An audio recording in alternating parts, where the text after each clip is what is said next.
এবার সাতের সিডরকেও হার মানাচ্ছে ঘূর্ণিঝড় রিমাল।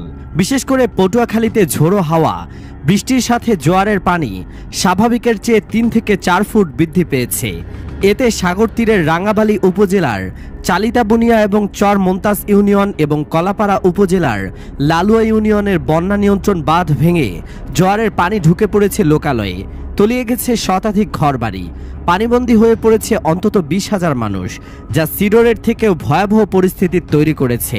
তবে কেবল পটুয়াখালীই নয়, উপকূলের অন্যান্য জেলা খুলনা, সাতক্ষীরা, বাগেরহাট, পিরোজপুর, ঝালকাঠি, বরগুনা, বরিশাল, ভোলা, পটুয়াখালী, ফেনী, নোয়াখালী, লক্ষ্মীপুর, চাঁদপুর, চট্টগ্রাম, কক্সবাজার এবং তাদের অদূরবর্তী দ্বীপ এবং চরসমূহের নিম্নাঞ্চল স্বাভাবিক জোয়ারের চেয়ে ৮ থেকে ১২ ফুট অধিক উচ্চতায় বায়ুতাড়িত জলোচ্ছ্বাসে প্লাবিত হওয়ার অবস্থা।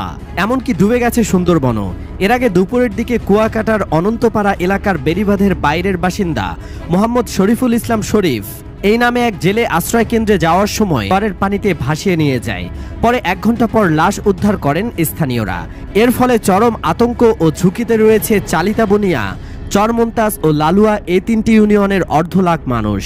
তারা এখন নির্ঘুম রাত কাটাচ্ছে। হাজার হাজার মানুষ ভয়ে বাড়ি ছেড়ে আশ্রয় কেন্দ্রে যোগ দিয়েছে। এ ব্যাপারে কলাপাড়ার লালুয়া ইউনিয়নের চেয়ারম্যান শওকত হোসেন তপন বিশ্বাস বলেন, ঘূর্ণিঝড় রিমালের প্রভাবে আমার ইউনিয়নের ১ কিলোমিটার বেড়িবাঁধ অরক্ষিত রয়েছে।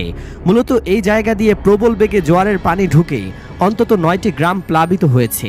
এতে অন্তত ৫,০০০ মানুষ পানিবন্দী হয়ে পড়েছেন। ওই ১ কিলোমিটার বেড়িবাঁধ মেরামত করা জরুরি। রাঙ্গাবালির চালিতাবুনিয়ায় এক কৃষক মোহাম্মদ কবির সর্দার বলেন, ভাঙ্গা বেড়িবাঁধ দিয়ে জোয়ারের পানি ঢুকে এই এলাকার অনেক মানুষের ঘরবাড়ি তলিয়ে গেছে।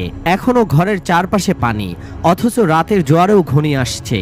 তাই কি হয় শেষ পর্যন্ত বুঝতে পারি না। আমরা এখন নির্ঘুম রাত কাটাচ্ছি।